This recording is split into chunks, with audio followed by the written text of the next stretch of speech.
Have you ever made a big mistake? Of course you have. We all have. Have you ever made a mistake that feels like you've just outdone yourself in the what not to do department? This is everyday ADD coaching. Time to kick your brain into factory reset and what you need to do. So, you've screwed up. Big time. Maybe you sent that email meant for your best friend about how much you despise your boss to your boss, or you thought you hit mute on that Zoom call before yelling at your cat for knocking over your coffee and everyone heard. Whatever it is, the jig is up. You've officially derailed the train of common sense, frantically Googling how to fix my life in 5 easy steps before the universe decides it's going to take a giant dump on your head. First of all, take a deep breath. You're not the first person to fall flat on your face in the eternal melodramatic comedy that is life, and you won't be the last. In fact, screwing up is part of the grand human experience. It's just a given. Remember, most screw-ups aren't fatal and won't put you up for nomination for the Darwin Award. You need solutions and maybe a little comic relief, because right now it feels like you're auditioning for the role of person most likely to end up in a viral fail compilation. One trap to avoid falling into is thinking your one-way trip to Screw-Upville is not special. The population is not just you. It is a well-populated little burg where the population, no matter the screw-up, has been made by others before you. So, what are you going to do? Let's break this down into steps so you can figure out how to escape this mess with your dignity, mostly intact. Step 1, my screw-up is mine. The first rule of not feeling like a dumpster fire is admitting you messed up. Don't be like those people in disaster movies who refuse to believe the asteroid is coming until Bruce Willis is halfway to space. Own your mistake. Be the Bruce Willis of your screw-up, minus the asteroid. Here's what not to do. Don't pretend it didn't happen. It is like farting in a room when there are just a few people in it and everyone heard it and started looking at you. Don't play the blame game. It's tempting to pull a, well, if Jerry hadn't said that thing about my dog, I wouldn't have. No, Jerry didn't make you do it. You did it. Apologize to Jerry and move on. Don't catastrophize. Yes, you screwed up, but let's keep things in perspective. Will this matter in 5 years? Will it even matter in 5 days? If not, relax. If yes. Step 2, apologize sincerely, but not like a robot. This is where people often stumble. Apologies are an art form, like those paintings where the artist just throws paint at a canvas but somehow ends up with something people pay millions for. Your apology needs to hit the right emotional notes, but it shouldn't feel forced. Here's what makes a good apology. Acknowledge the screw-up. Yep, I did that. Simple, direct, no excuses, just lay it out there. Apologize without the but. If you say, I'm sorry, but you're not sorry, but is the eraser on the whiteboard of your apology, it deletes everything you said before it. Don't over-apologize. No one wants to hear you grovel for 45 minutes.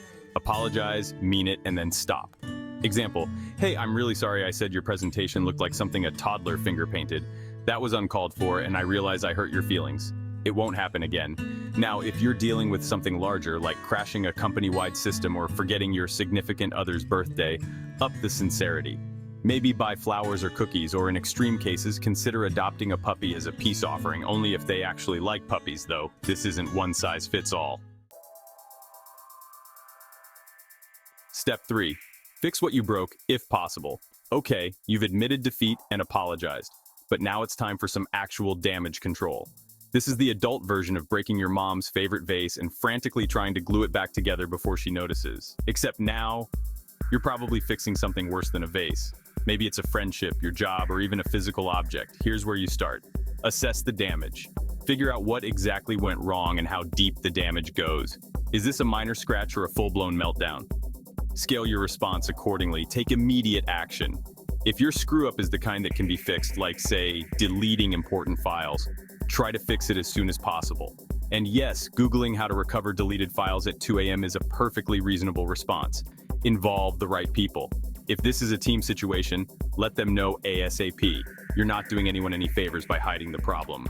Your boss will appreciate a heads up more than finding out 3 days later that the spreadsheet you sent out had all the wrong numbers. If what you broke can't be fixed, like a trust or relationship, then buckle up, because this might take time. You can't rush healing, but you can start by showing that you're willing to make amends and change your behavior. This isn't a one-and-done situation. It's a process, and it may take a while to regain trust. Hey there, are you enjoying this video? How about hitting the like button? It helps the video get out in the world.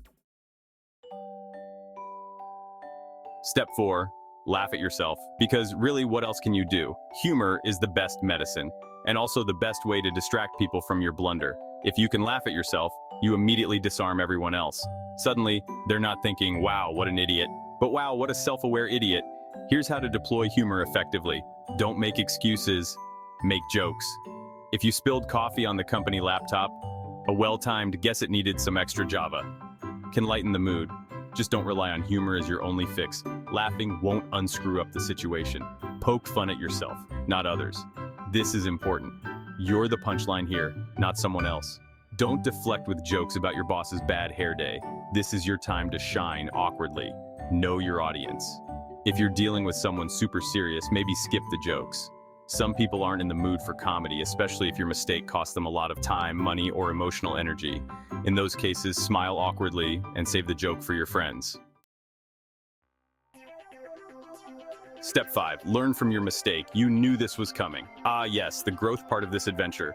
Like it or not, this screw-up is now your very own personalized learning experience. Hooray! Here's what to do. Analyze what went wrong. Was this a one-time brain fart or part of a pattern? If it's a one-off, maybe it's just bad luck.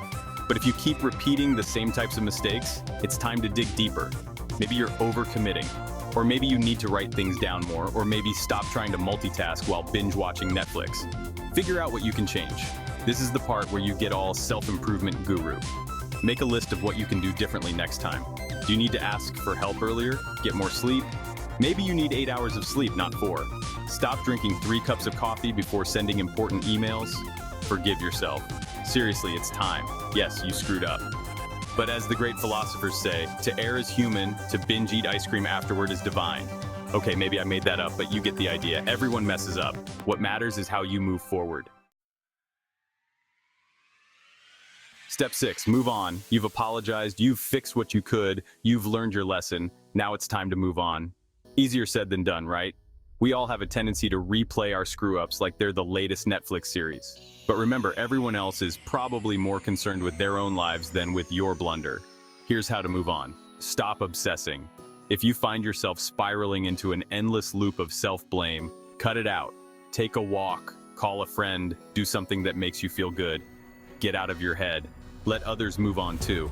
If you've apologized and taken responsibility, let the other people involved process it in their own time.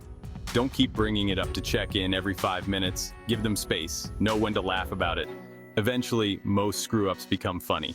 You might not think so right now, but in a year or two, you'll probably be telling this story at parties, or at least to your therapist. In conclusion, you're human. Welcome to the club. The truth is, screwing up is inevitable.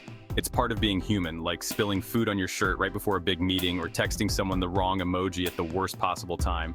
The good news? Most mistakes aren't as life-ending as they feel in the moment. And for the ones that are, well, at least you'll have one heck of a story to tell. So, next time you find yourself in the middle of an epic blunder, remember to own it, apologize, fix it if you can, laugh at yourself, and then move on. You've got this. And hey, if nothing else, at least you'll always have a spot reserved in the Hall of Fame of epic fails. Have you subscribed yet? That's the only way to see more videos. This has been Everyday ADD Coaching. Thanks for sharing this time.